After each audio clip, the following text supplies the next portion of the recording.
Bienvenue dans l'Instant Recherche. Je suis Solène Azoir et tous les mois, je m'entretiens avec des chercheurs en sciences humaines et sociales de CYSRJ Paris Université qui partagent leur savoir avec enthousiasme et simplicité. Je pense que la végétalisation de l'espace public par les habitants n'aurait sûrement pas pris cette ampleur sans cette aide des municipalités. Pendant les épisodes de canicule, la température dans les centres-villes est plus élevée qu'ailleurs. En cause, le béton et le bitume qui absorbent, stockent et rejettent la chaleur. Une solution pour contrer le phénomène d'îlot de chaleur urbain consiste à réintroduire le végétal, notamment à travers la participation des habitants. C'est justement sur la participation habitante et la végétalisation urbaine que travaille Amélie Deschamps, maîtresse de conférences en géographie à CYSRJ Paris Université et chercheur au laboratoire Place, que nous avons le plaisir de recevoir aujourd'hui. Elle vient de publier aux éditions Le Manuscrit un livre issu de sa thèse de doctorat, intitulé « Végétaliser les villes, pratiques habitantes et programmes municipaux en France ». En s'appuyant sur son enquête de terrain menée à Lille, à Lyon et à Paris, Amélie Deschamps revient sur le déploiement de la végétalisation participative en France. Cette dernière peut prendre la forme de jardins partagés, mais aussi d'opérations de rue, comme le jardinage de pieds d'arbres, la création de fosses de plantation dans les trottoirs, ou encore l'installation de bacs. Merci Amélie d'avoir accepté notre invitation. Merci, bonjour. Bonjour. Comment est née la végétalisation de l'espace public par les habitants en France ? Alors moi, comme tu viens de le dire, je travaille sur deux types de végétalisation, donc elles ont pas tout à fait la même histoire. Le premier type, ce sont donc les jardins partagés. Donc c'est quand une association d'habitants décide de venir cultiver une parcelle d'espace public dans la ville. Donc cette première modalité, elle débute dans les années 90. Et elle arrive en France suite à des associations qui vont faire un voyage aux États-Unis et qui vont observer ce qui s'y passe alors. On les appelle les jardins communautaires. Et ils vont rapporter le modèle en France pour justement végétaliser des parcelles abandonnées. Souvent, c'est des parcelles qui étaient en friche avec la désindustrialisation qu'ont connu les grandes métropoles. Mais la différence avec le modèle français, c'est que très vite, même dès les années 90, le tout premier jardin partagé, il ouvre à Lille, à la fin des années 90. Dès le début, ils vont perdre un petit peu leur vision militante qu'ils avaient aux États-Unis, puisque les municipalités françaises vont être très intéressées par ce modèle et vont soutenir les associations d'habitants français dans ce type de projet. D'accord. Et le deuxième type d'initiative donc sur lequel j'ai travaillé, c'est des beaucoup plus petites initiatives, donc qu'on appelle les permis de végétaliser.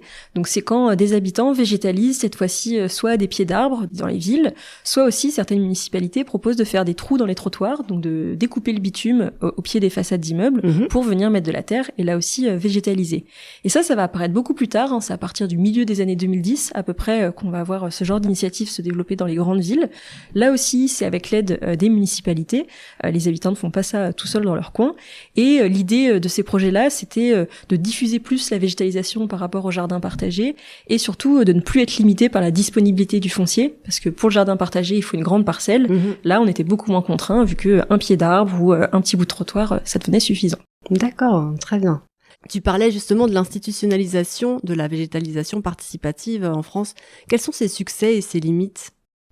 Alors, le succès de l'institutionnalisation, notamment si on compare ce qui a pu se faire aux États-Unis où il y a moins d'institutionnalisation, c'est que avec le soutien des municipalités, ces projets se sont beaucoup plus largement et beaucoup plus rapidement diffusés dans les villes françaises.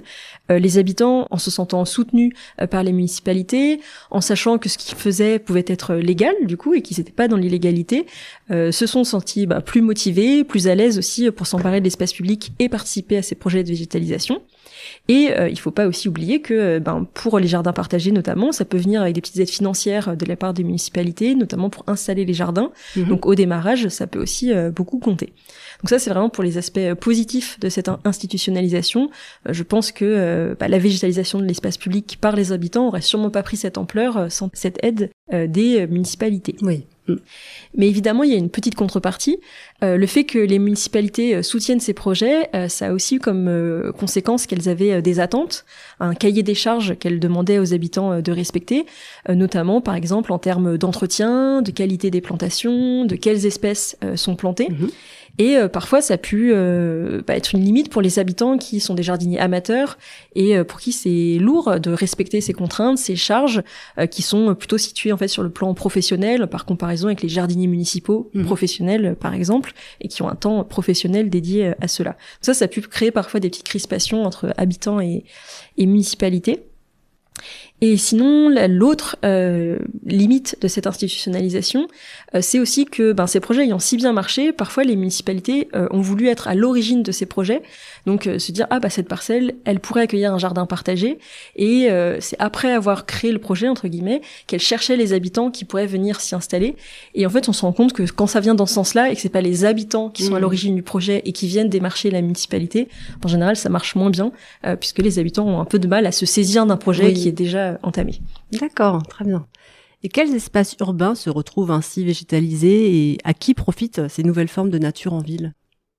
Donc, j'ai étudié 3 métropoles françaises dans le cadre de mes travaux. Donc moi, les espaces végétalisés que j'ai pu observer dans ces 3 grandes villes, donc Lille, Lyon et Paris, c'était plutôt dans des quartiers résidentiels, plutôt des petites rues, soit des rues à sens unique, soit des quartiers avec des voies limitées à 30 km/h par exemple, des quartiers avec une faible densité ou en tout cas des immeubles pas très hauts, où ce qui revenait beaucoup dans les discours des habitants, c'était cette idée on est un village, on se connaît, il y a une sociabilité de quartier.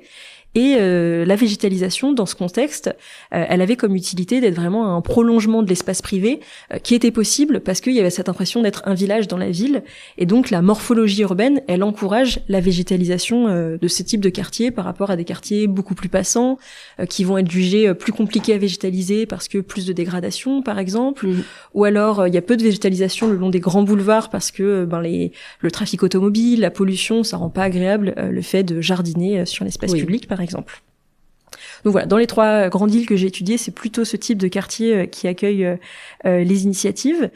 Mais contrairement à ce qu'on aurait pu croire, c'est pas forcément les quartiers qui avaient le moins de verre au préalable. Voilà, c'est pas forcément des quartiers dépourvus de parcs, de jardins et d'arbres qui les accueillent. Et est-ce qu'il y a un type de population à qui profitent ces nouvelles formes de nature en ville ?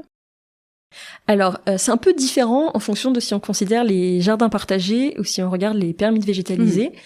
Les jardins partagés, comme il y a forcément une association qui mène le projet, je me suis rendu compte que ça se trouvait à la fois dans les quartiers plus pauvres ou plus précaires des métropoles, mais aussi dans les quartiers plutôt de classe moyenne, mais avec un peu 2 profils de jardins partagés du coup qui se différenciaient.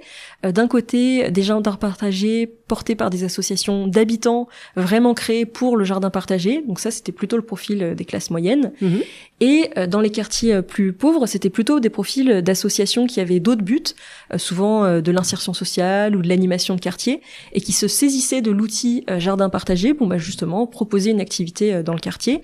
Mais comme il y avait la structure associative et que les habitants étaient du coup déchargés de toute cette charge administrative, ça permettait aussi à ce type de projet de se développer dans ces quartiers-là et de plutôt bien fonctionner pour le coup parce que les animateurs étaient en pleine prise avec les habitants et pouvaient mener un projet local assez fécond. Par contre, pour les permis de végétaliser, c'est un peu différent, puisque comme cette fois-ci, il n'y a pas d'association derrière le projet, mais que c'est vraiment des habitants individuellement qui doivent faire la demande à la mairie de végétaliser ce pied d'arbre, ce petit trou dans le trottoir. Là, on voit vraiment qu'il y a une sorte de contrainte dans la procédure. Vraiment, ça crée un filtre de la capacité de qui est capable d'aller à la mairie, de lire ces formulaires. Les mairies, évidemment, elles demandent un certain nombre d'informations. Elles demandent parfois de faire des photos, de faire des petits schémas de à quoi va ressembler le projet. Et là, on voit que c'est clairement un filtre. Et donc, ces projets-là, on n'en trouve quasiment aucun dans les quartiers plus populaires. Parce que les associations, comme elles veulent des projets collectifs, ces petites initiatives, ça les intéresse pas trop du coup. Et c'est plus des dispositifs dont se sont saisis les classes moyennes, voire un peu plus aisées, avec une volonté individuelle de végétaliser vraiment sa rue, son quartier. D'accord, très bien. L'enjeu est-il réellement, comme indiqué en introduction, de reverdir une ville bétonnée qui étouffe ? Alors c'était rigolo parce que c'était en général la première chose que me disaient les personnes que j'interrogeais sur pourquoi vous êtes dans ce jardin, c'était ah bah oui, je veux remettre un peu de vert au milieu de ce bitume, ce quartier est très minéral, c'était vraiment des adjectifs qui revenaient beaucoup. Mais comme je le disais tout à l'heure, au final, quand je faisais un petit peu le tour du quartier, je me rendais compte que c'était pas forcément vrai par rapport au reste de la ville. Ils étaient plutôt parfois dans des quartiers déjà bien fournis en espaces verts privés ou publics. Donc voilà, c'est bien sûr c'est du vert en plus, mais on voit clairement que c'est pas forcément les espaces qui en manquaient le plus. Et surtout sur cette question de est-ce que cette végétalisation elle va pouvoir répondre à une ville qui étouffe. Bon on est quand même sur des initiatives très très réduites, de très très petite taille.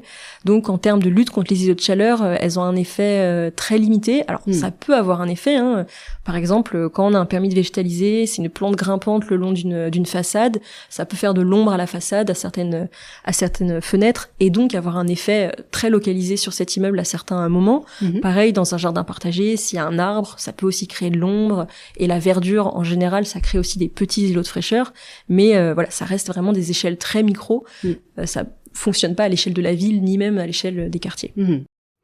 Quelles sont les limites de la végétalisation participative et ce concept s'est-il développé dans d'autres villes ? Alors, quand j'ai commencé ma thèse, on était en 2018.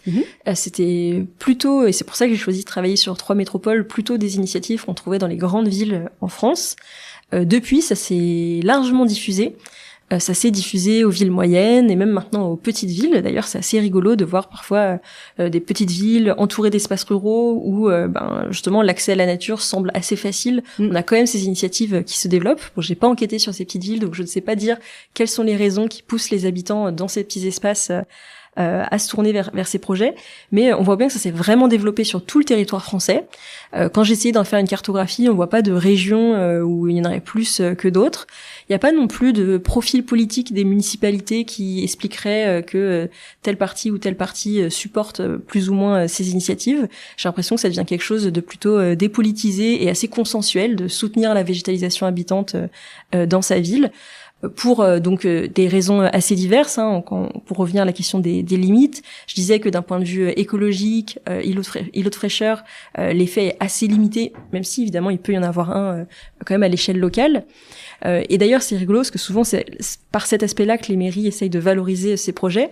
Alors que finalement, quand on écoute les habitants, la plus-value de ces projets qu'ils mettent en avant, c'est aussi l'aspect social, sociabilité, le fait de se rencontrer, le fait de passer du temps en extérieur, et aussi l'aspect éducatif. Il y a beaucoup de personnes qui emmènent leurs enfants et qui, quand elles habitent en ville, ça trouve un espace pour un petit peu jardiner, expliquer à leurs enfants comment ça fonctionne la nature. Donc une limite un petit peu de ces projets finalement, c'est qu'entre l'objectif qui est assigné par les municipalités et ce à quoi elles servent vraiment, il y a un petit décalage qui peut parfois avoir des conséquences sur les attentes entre habitants et municipalités et des incompréhensions. Merci beaucoup Amélie. Merci. C'était l'Instant Recherche, merci de nous avoir écoutés. Si notre podcast vous a plu, n'hésitez pas à vous abonner, à laisser un commentaire et à en parler autour de vous. À très bientôt pour un nouvel épisode.